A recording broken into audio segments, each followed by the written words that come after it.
নমস্কার বন্ধুরা, আমি সায়নী। আজকে চলে এলাম একটা নতুন অভিজ্ঞতা আপনাদের সাথে শেয়ার করতে। আমাদের এই কাশ্মীর ভ্রমণের পার্ট 2 নিয়ে এলাম আজকে, দ্বিতীয় পর্ব।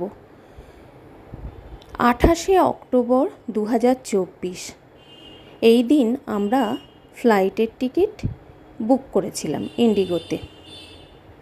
যাই হোক, আমি, আমার মা, আমার ছেলে 3 প্রজন্ম একসাথে ফ্লাইটে উঠব। এর আগে ফ্লাইটে চড়ার সুযোগ এসেছে, কিন্তু আমার মনে কোথাও একটা সুপ্ত বাসনা ছিল যে মাকে নিয়ে প্রথম ফ্লাইটে চড়ব। আমার পরিবারের অন্যান্যরা এর আগে ফ্লাইটে যাতায়াত করেছে।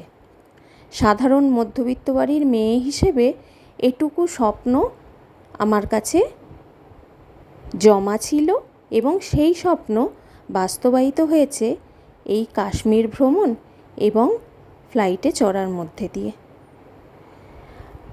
খুবই সুন্দরভাবে দিনগুলো এগিয়ে আসছিল। অক্টোবর থেকে মার্চ এই 6 মাসের মধ্যে, 5-6 মাসের মধ্যে আমি রোজই নতুন নতুন করে স্বপ্নের জাল বুনতে থাকি। অবশেষে দিনটা চলেই এলো, 29শে মার্চ 2025। সকাল, শনিবার ছিল। সকাল থেকেই ব্যস্ততা, চরম ব্যস্ততার মধ্যে উত্তেজনাও কম ছিল না। বাকিদের থেকে আমার খুদে সদস্যর উত্তেজনা অনেক বেশিই ছিল। সকলে মিলে ওরা খাওয়া দাওয়া করছিল, আমি সবাইকে সার্ভ করে দিচ্ছিলাম। সবাই খেয়ে উঠেছে, আমার মা আর ছেলে তখনও খাচ্ছে শেষের দিকে। হঠাৎ আমার হাজব্যান্ডের মোবাইলে মেসেজ দেখে সবার মাথায় হাত। কি মেসেজ এলো তাহলে? মেসেজ এসেছে ইন্ডিগো থেকে যে flight cancel due to bad weather in Srinagar. কিন্তু আমরা যে ট্রাভেল এজেন্সির সাথে যাচ্ছিলাম ওরা তো খুবই রেপুটেড, ওদের অলরেডি ওখানে কিছু গ্রুপ ট্রাভেল করছিল। তো তারা জানায় যে ট্যুরের মধ্যে থেকে তারা খবর পেয়েছে যে শ্রীনগরের ওয়েদার খুব ভালো আছে এবং ল্যান্ড করছে সমস্ত ফ্লাইটই। সেই খবরটা আমার হাজব্যান্ডকে জানায় এবং বলে যে আপনারা বাড়িতে বসে থাকলে ওরা টাকা রিফান্ডের গল্প দেবে এবং সেটা 45 দিন পর হয়তো আপনি ফেরত পাবেন। তাই কোনো রকম সময় নষ্ট না করে আপনারা বেরিয়ে পড়ুন এয়ারপোর্টের উদ্দেশ্যে। আমরা খবরটা পাওয়ার পর আমাদের যে ভাড়া গাড়িকে বলা হয়েছিল, বাড়ির গাড়িতে তো হবে না, বড় গাড়ি ভাড়া করেছিলাম, সেই গাড়িকে অলরেডি আমরা ক্যান্সেল করে দিয়েছি। কারণ তখন আমরা 90%-এর ওপর ধরে নিয়েছি আমাদের যাওয়াটা হয়তো হচ্ছে না। আমাদের ট্যুরটা খুবই স্বপ্নময় ছিল, স্বপ্নের ছিল এবং খুবই ব্যয়বহুলও ছিল বটে আমাদের মতো মধ্যবিত্ত পরিবারে। সেখানে এত বড় ধাক্কা যাওয়ার আগের মুহূর্তে আমরা সবাই দিশেহারা হয়ে পড়ি। আমার ছেলে সোফায় মাথায় হাত দিয়ে বসে থাকে। সেই দৃশ্য দেখলে যে কারুর চোখে জল চলে আসবে। এরপর ওরা আমাদের বলাতে আমরা তড়িঘড়ি গাড়িকে ফোন করি এবং সমস্ত লাগেজ নিয়ে প্রায় না খাওয়া অবস্থায় আমি বেরিয়ে পড়ি এবং বাড়ির সবাই অল্প অল্প মুখে দিয়েছিল। দিয়ে সেই অবস্থায় আমরা কোনো দুঃসংবাদ এলে যেমন মানুষ বাড়ি থেকে বেরিয়ে যায়, সেইভাবে আমরা বেরিয়ে যাই অনির্দিষ্টের উদ্দেশ্যে। মনে মনে ভেবেই গেছি এবং পাড়ার সবাইকে চোখে জল নিয়ে বলেও গেছি যে ফিরে হয়তো আমরা আসছি আজকেই। কারণ আমাদের আইডিয়া ছিল না বাসের স্টার্টার অফিসে গিয়ে যেইভাবে বাংলায় ঝগড়া করতে দেখেছি এতকাল, এয়ারপোর্টে গিয়েও যে ইংলিশ কিংবা হিন্দিতে ঝগড়া করতে হয় এটা আমাদের জানা ছিল না। এবং সেই সুবাদে আমরা এয়ারপোর্টে যাওয়ার পর দেখতে পেলাম শুধু আমরা না, আমাদের ফ্লাইটের যে কজন প্যাসেঞ্জার ছিল তাদের মধ্যে যে পার্সেন্টেজ চলে এসেছিল তারা প্রত্যেকে ইংরাজি এবং হিন্দিতে ঝগড়া করছে, ভাঙচুরের মতো পরিস্থিতি, এবং এসব আমরা দেখতে থাকি। কেনই বা হবে না? কারণ ইন্ডিগোর ওই ফ্লাইটটা সেই দিনকে চলেছিল এবং সেটা আগের দিন কোনো কারণে ফ্লাইট ক্যান্সেল হয়েছিল, সেই প্যাসেঞ্জারদেরকে নিয়ে চলেছিল। সেই হিসাব মতো 3টের টাইমেই সেই ফ্লাইট উড়ে গিয়েছিল নাম্বার চেঞ্জ করে এবং আমাদের বঞ্চিত করে। আমরা যে কজন প্যাসেঞ্জার এরকম ছিলাম তাদেরকে রেখেই চলে গিয়েছিল। আমার হাজব্যান্ড খুব ঠান্ডা মাথায় গিয়ে ইন্ডিগোর অফিসারদের জানায় যে আমরা এসেছি এবং আমরা খবর পেয়েছি যে ফ্লাইট চলছে, আপনাদের এই ফলস মেসেজ আমরা বিশ্বাস করছি না। আমি আমার পরিবারের 3 জন সিনিয়র সিটিজেন এবং খুদে সদস্যকে নিয়ে এসেছি, আমি কোনো অবস্থাতেই বাড়ি ফিরবো না। তখন ওরা আমাদেরকে অপশান দেয় যে সন্ধেবেলা 6:30টায় একটি ফ্লাইট আছে, সেটিতে লখনৌ যেতে হবে, লখনৌয়ে সারা রাত কাটাতে হবে এবং ভোরবেলা শ্রীনগরে যেতে হবে। আমরা মোটামুটি 5টা 5:30 নাগাদ ফ্লাইটে চাপি, 7:30টার মধ্যে শ্রীনগর পৌঁছাই। আর 6 মাস আগে টিকিট কেটে রেখে, যে টিকিট আমরা কেটে রাখলাম সিকিউরিটি এবং আমরা সিওরিটির জন্য, আজ আমাদের কি অবস্থা হলো দেখুন। এরা আমাদের দেশে এটাও সম্ভব হয়, এটা আমার জানা ছিল না। সেই ফ্লাইট উড়লো, আগের দিন ক্যান্সেল করা ফ্লাইটের প্যাসেঞ্জার নিয়ে সেই ফ্লাইট উড়ে গেল।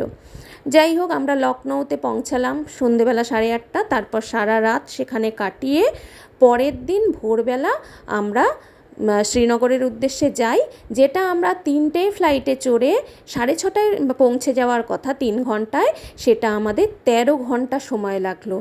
এই হলো আমাদের দেশ, এই হলো আমাদের দেশের সমস্ত নিয়ম কানুন। তারপর আমার হাজব্যান্ড লখনৌয়ে যাওয়ার পর আমরা হোটেল কিংবা অন্য কোথাও ব্যবস্থা করিনি, কারণ আমাদের ভোরবেলা 3টের সময় আবার তাহলে এয়ারপোর্টে আসতে হতো। আমার হাজব্যান্ড ইন্ডিগোর ওখানে কাউন্টারে আবার কথা বলে রাতের মিলের ব্যবস্থা কোনো রকমে করে, ওরা একটা ভেজ মিলের ব্যবস্থা করে দিয়েছিল 6 জনের, এই উপকারটুকু করেছিল। আর ইন্ডিগোতে যখন আমাদের সেকেন্ড ফ্লাইটটায় আমরা উঠলাম, অর্থাৎ ক্যান্সেল হয়ে গেছে বলে আমাদের যে লখনৌয়ের ফ্লাইটটা, কলকাতা লখনৌর ফ্লাইটে উঠলাম, সেখানে স্ন্যাক্স আমাদের আগে থেকে তো বুক করা ছিল আগের ফ্লাইটটাতে, অটোমেটিক এখানেও স্ন্যাক্স পাওয়ার কথা আমাদের, কিন্তু ওরা আমাদের মোটে 3টি করে জিনিস দিতে পারলো এবং স্যান্ডউইচ একটিই দিল। এইভাবে বঞ্চিত করে, এইভাবে এক ভয়ানক অভিজ্ঞতা, আমার প্রথম প্লেনে চড়া, আমাদের 3 জনের প্রথম প্লেনে চড়া, এই ভয়ানক অভিজ্ঞতার মধ্যে দিয়ে শুরু হলো। তারপরে ট্যুরের মধ্যে সবসময়ই আমার ভয় হয়েছে এই বুঝি কিছু মিসহ্যাপ ঘটলো। ঠাকুরের আশীর্বাদে, আপনাদের সবার শুভকামনায়, ভালোবাসায় আমাদের ট্যুর আমরা ভালোভাবে কমপ্লিট করে ফিরে এসেছি, কিন্তু এই অভিজ্ঞতা একদমই কাঙ্ক্ষিত ছিল না, একদমই অভিপ্রেত ছিল না। তা আমাদেরকে যেটা পুরোপুরি দিশেহারা করে দিয়েছিল। আমার বন্ধুবান্ধব, আমার পরিবার, আমার পরিবারের পাশে তা সকলে শুভকামনা নিয়ে দাঁড়িয়েছে।